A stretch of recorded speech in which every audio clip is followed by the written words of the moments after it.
A lot of what we do every day is really just about imitating others. Think about it. A baby learns to talk and act by copying their parents. And when you start a new job, you pick up the ropes by watching how your trainer does things. At its core, learning is all about imitation. Tony Robbins nailed it when he said, "If you want to be successful, find someone who has achieved the results you want and copy what they do, and you'll achieve the same results." So today, let's dive into this powerful method, which I honestly believe is one of the fastest ways to succeed. Number 1, strategies matter. Mas. Finding the right path to success isn't always straightforward. Some people spend their whole lives searching for what works, and some never quite figure it out.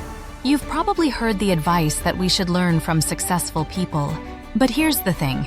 Many of us might think that just adopting their characteristics, like being persistent, disciplined, or having a big vision, is enough. Sure, those traits are important, but what's just as crucial is studying and replicating the specific methods that led to their success. When we follow their strategies, we can skip a lot of the trial and error and focus on what's already been proven to work. Take Sam Walton, for instance. He's the guy who built Walmart, the world's largest retail chain. Born in 1918 in Oklahoma, Walton grew up during the tough times of the Great Depression. His family didn't have much, but despite the challenges, he went on to become one of America's most successful businessmen. Walton didn't achieve success by inventing something completely new. Instead, he was great at observing, imitating, and then improving on the ideas of others.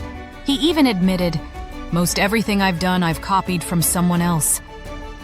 His journey really kicked off in 1945 when he bought his first variety store in Arkansas with $5,000 he'd saved from his time in the Army, plus a $20,000 loan from his father-in-law.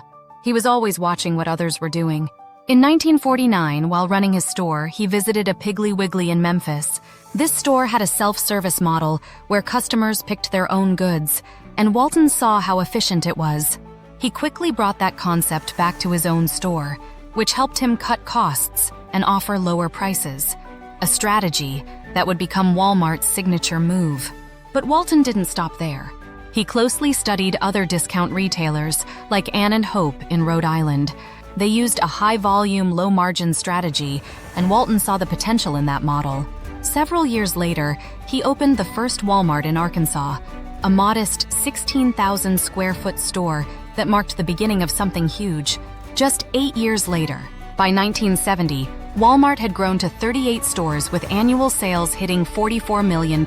Walton's ability to imitate and then improve on the best practices of others helped him scale his business rapidly. By the time he passed away in 1992, Walmart had 1,960 stores and was pulling in over $44 billion a year. Walton's story is a powerful example of how imitating proven strategies can lead to incredible success. By observing what worked for others and applying it to his own business, he built an empire that continues to dominate the retail world today. Number 2, smartly applying what you learn. Yay! One of my all-time favorite quotes from The Art of War is, "If you know the enemy and know yourself, you need not fear the result of 100 battles." It's such a powerful reminder that to be successful, you've got to understand both your own strengths and weaknesses, as well as those of your competition. Life, especially when it comes to chasing success, is like one big battle we all have to face. Sure, imitating others can be super helpful, but the key is to apply what you learn wisely and tailor it to your own situation. Success isn't just about copying what someone else did. It's about thinking critically and making the methods you learn work for you. You've got to sift through different strategies, figure out what clicks with your strengths, and let go of what doesn't fit with your goals. This process of refining and personalizing these strategies is a crucial part of achieving lasting success. In Unlimited Power, Tony Robbins talks about something called modeling. It's basically a step-by-step approach to taking the strategies of successful people and weaving them into your life. Here's how he breaks it down. Step 1. Watch or observe. First up, find someone who's killing it in the area you want to succeed in and start watching them closely. Study how they behave, the strategies they use, their mindset, and their daily routines. You can do this by diving into their books, watching interviews, attending seminars, or if you're lucky, observing them in action. Let's say you're passionate about cooking and dream of building a successful YouTube channel around it. You'd start by identifying some top cooking channels that really speak to you. Look at everything, how they design their thumbnails, shoot their videos, use sound and structure their intros and outros. Pay attention to the length of their videos and how often they post. At this point, you'll start to see why these channels are so popular. This kind of detailed observation is the foundation of your learning. Step 2. Adapt. After you've done your homework, the next step is to adapt what you've learned to fit your own style and situation. It's not just about copying what they do, but really understanding the reasons behind their success. Once you get that, you can tweak these strategies to match your own strengths, personality, and goals. Going back to the YouTube example, now that you've studied those successful channels, it's time to make their strategies your own. Maybe one channel stands out because of its stunning thumbnails, while another is great at delivering quick, informative content. You could decide to combine these strengths in a way that showcases your unique voice and cooking style. Adapting is all about blending what works with your personal touch to create something uniquely yours. Then step 3, test and apply. Now that you've tailored these strategies to suit you, it's time to put them into action. Start applying what you've learned and adapted and see how it plays out in real life.